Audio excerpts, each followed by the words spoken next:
Hello snowboarders of the internet, I'm your host Avran LeFeber, and in this video we're going to break down the tech in the Ride 92 boot. That's right, we're going to go through all the features, figure out what's good, what's bad, what's indifferent, I don't know. Remember, the best boot is the one that fits your foot and fits your needs. So if it doesn't fit your foot or fit your needs, it's not the boot for you. Get sized properly, try on as many boots as you can. With the shell of the 92 boot, you do get TPU toe cap that encapsulates everything. This is going to be rather rigid. This is going to be just if you're hiking, you can kick this in, not worry about it, resting your board on it, not gonna have any issues. You got a double stitch seam that comes around here to this side. And even when you crank your toe strap over, you don't really have to worry about this, like creating any weird pressure points from multiple pieces of material. It might push this in, but this thing is so hard, I highly doubt it. And the only point to really worry about with your edge is right across the top here. You might fray this neoprene sleeve that they have, or these seams right here. On the back spine of the boot, you got a ton of urethane. This is gonna give you a lot of rebound, and you're gonna notice that this is really narrow. So those of you guys with narrow heels, this is gonna just be able to fit you a lot better, but you're gonna get a lot of power and drive out of this. You do have this stitching up around here so you can pull, but there's no added give to it there. This is nice. This is very nice. Then on the tongue of this boot, you have urethane in there as well. This is gonna help with that rebound. It keeps that boot's shape. It makes it more durable in the long run. One thing I have noticed with ride boots, over severe use and flexion in there, you can crack that slime tongue. Just something to be aware of. Not everyone does it, but I have seen it. It's just something to kind of keep aware of. One thing to mention is the articulation on this boot. It's more of a vertical articulation, so when you're really driving into this, you're gonna notice that you get a bunch of play in there. That's good for natural flexion inside the boot. And with the multiple lacing options with this, plus that booster strap, you can kind of change how that's gonna articulate and how that's gonna flex on you in there. In the bottom of the shell, you do have heat reflective tape that helps keep the heat in that's escaping out the liner, just to keep your feet a little bit warmer. The 92 has three basic lacing options. You got the side boa for the lower, you got the front boa for the upper, and then you got this booster strap that you can also adjust. So you can like pull it out a little more, you can push it back a little more, flip that back over, and then tighten it that way. I mean, if you're running your boa loose, I guess this is a nice alternative. Or if your boa breaks, you got that going for you. Honestly, I think like this is just an afterthought, because you're like, oh, it helps tighten it down. You have a boa knob. If it's not tight, you just turn it. Like, there you go. So with the internal harness of this boot, it's tied to the side boa. Yes, it does the lower zone on the shell, but the way that it wraps around inside the boot as well, it helps tighten around the liner. So you're not gonna have an extra pull string or anything to pull that in, but it is there. Shopping online, I don't really recommend it for boots, but if you are gonna shop online, check out our affiliate links down below. Make sure you agree with the shop you're buying from's return policy, and good luck to you.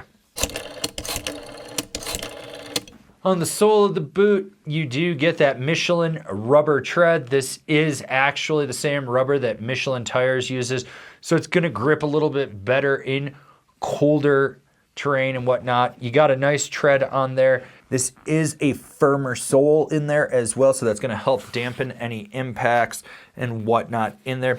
It also seems to sit a little bit higher compared to other ride boots, just something to kind of consider with this. It's just a little bit more bulky. Hey, we're about halfway through this video. Why don't you go down, give it a thumbs up, and if you haven't already, subscribe, click the bell, get those notifications. That way you're not missing any of the programming we've got coming out for you.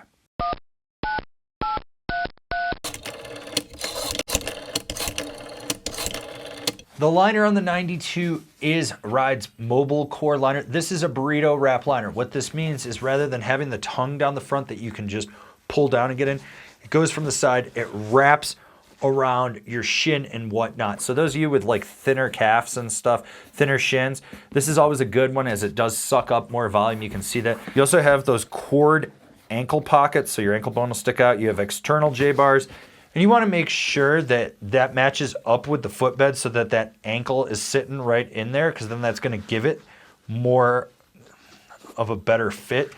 And then inside this, a very deep, aggressive J-bar. This is going to be really good for someone that's got a V-shaped or narrower heel pocket. You got the slip and grip material right here to help you slide down, along with that fantasy fur just to get you into the liner. What you're going to notice is you got that big seam here and then one right here. Some people may feel this seam on the liner. Most people probably won't. It is a full intuition liner, so that does mean it's heat moldable. You'll be able to expand this out. And with it being burrito wrap, I personally feel when you heat mold these, they do get a little bit better. When it comes to the footbed, you get the Impacto Elite. There is a ton of hard posting through the instep, around the heel pocket and whatnot. You're going to notice the top of that has a lot of give, and then underneath where that posting is a little more firm. This is good for someone that rides probably 15 days a year max. They won't need an aftermarket. Most of them won't, but do I recommend an aftermarket? Yes. Measuring this liner at the 1 inch mark at the widest section of the forefoot, this comes to just about 5, so that's about 4 inches. This is your average width in the forefoot. You'll get a little bit more if you heat mold it. Measuring the shell of the boot from the back to the top, this comes in just under 10 inches at the back. On the tongue, it's a little bit higher. It's about 10.5. Measuring the shell with the liner, you're going to notice that this comes up aggressively. This is almost 11.5, so that's like about 1.5 inches higher for just the height of the liner on the back. This is an interesting boot to me just because you've got that big Velcro booster strap that by and large I'm like, does it really do anything since you got that boa up on there? But if you leave that looser, I could see where that would work. Plus you can adjust that.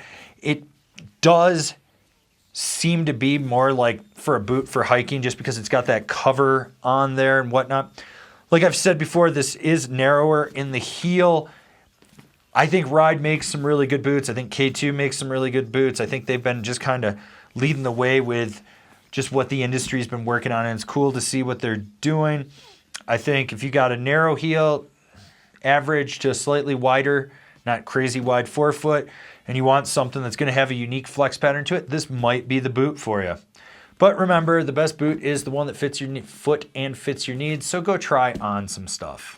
Like what we're doing over here? Want to support us further? Swing on over to Angry Snowboarder VIP and become a member. Sure, I could tell you more here, but I got a video over there that explains it so much better. All right, so hopefully you learned what the features are in the 92 boot, which is awesome. You should be learning this stuff. Now go to a shop and try them on. And if you're not going to a shop to try them on, buy them online and hope that they have a good return policy. And if this isn't the boot for you, don't worry. We got other videos for you.